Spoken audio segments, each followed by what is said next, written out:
Hello and welcome back to the Premier Injuries channel. Today we're going to talk about Wolves and their injury situation. People are focusing a lot on Pedro Neto, getting them into their FPL teams, but we also want to talk about Chiquinho as well. So first and foremost, let's start off with the more serious one, Chiquinho's ACL injury. I mean, that's a big blow for him and the team, isn't it?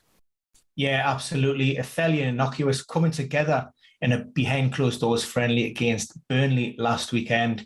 It looked serious, and unfortunately scan results have since confirmed that it's a ruptured ACL, and the club provided an update on Sunday revealing that he will be sent down for surgery. Now, as we know from talking to the likes of Dr. Matt Provencher, typically, we're looking at maybe 8 to 9 months. So it is quite possible that Chiquinho may not play again this season. But look, he's a young lad. Hopefully, he's got a big, bright career ahead of him. And Wolves want to manage this correctly. What they don't want to do was, there's no point in taking any risks. Like I say, it's not just about the here and now. Hopefully, we'll have a very long and successful career. We know the Wolves team, that he's in more than capable hands there. They've got a great, record at managing players. And in more recent times, we've seen Johnny on the back of, consecutive ACL ruptures. So, he's in some good hands there, some experienced players who can help him along the way. And yeah, fingers crossed he comes back bigger, better, stronger, faster than ever.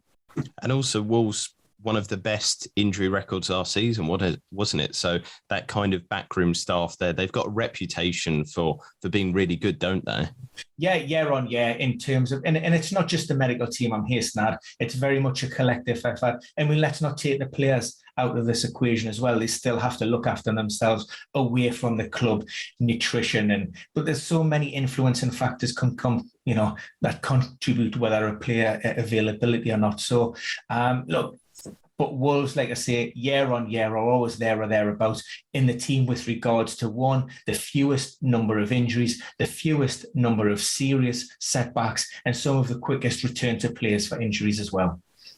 So let's turn our attention then to, he's fairly well selected within the fantasy community. 22.5% of teams have already selected him, hoping that he's going to have a great season. It's Pedro Neto. I mean, Ben, do we kind of discuss about tempering interest in him because he has come back from a serious injury?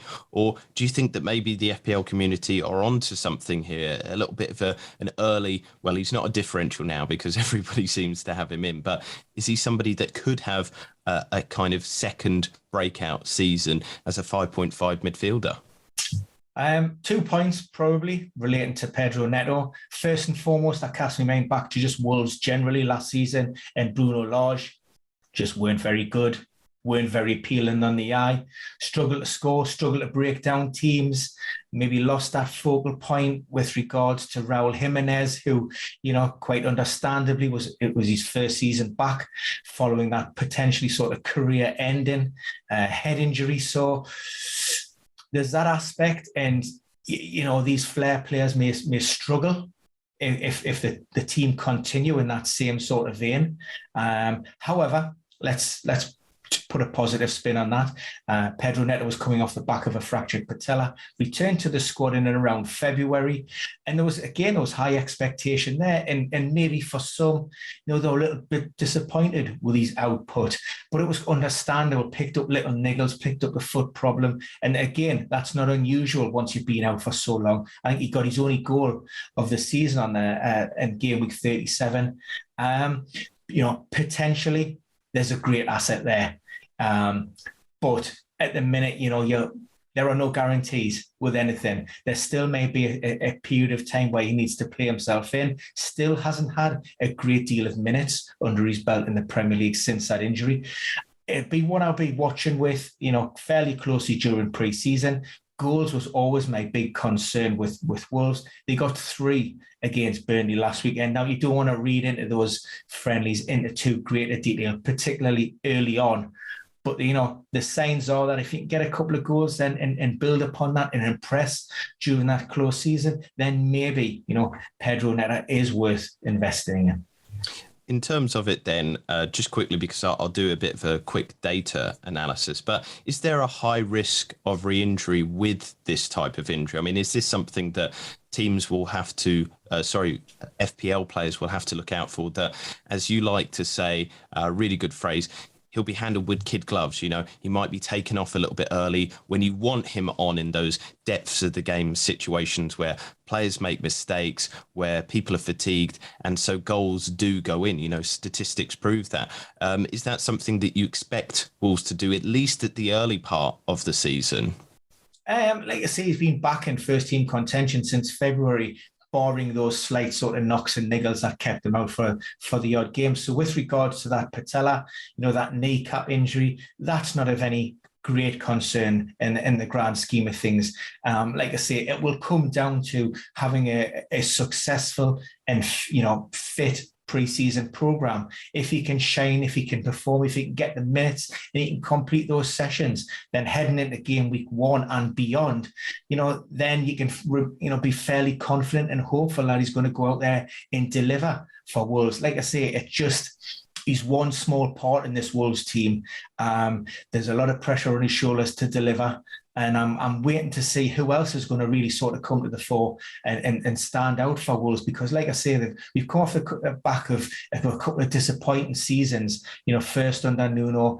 Bruno, I was expecting a little bit more. We've done it last summer. We talked about what he could possibly bring in. They were very, very slow out of the blocks. And yeah, so I'm not overly keen on investing heavily in Wolves at the moment. I prefer to, keep your powder dry until I maybe see a couple of performances with my own eyes.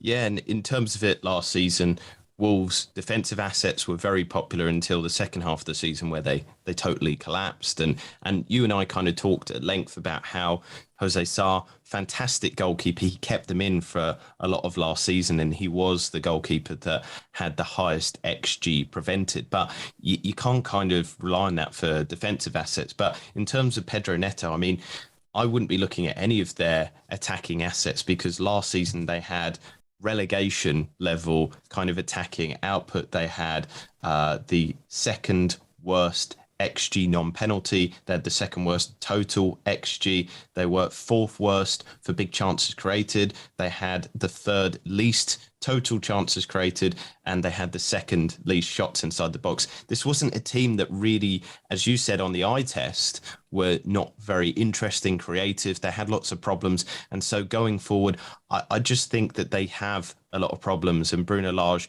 especially if they haven't invested in certain areas. I mean, the kind of last centre-back acquisition that they had was Bolly in, I think, 2017, before any kind of transfers this season.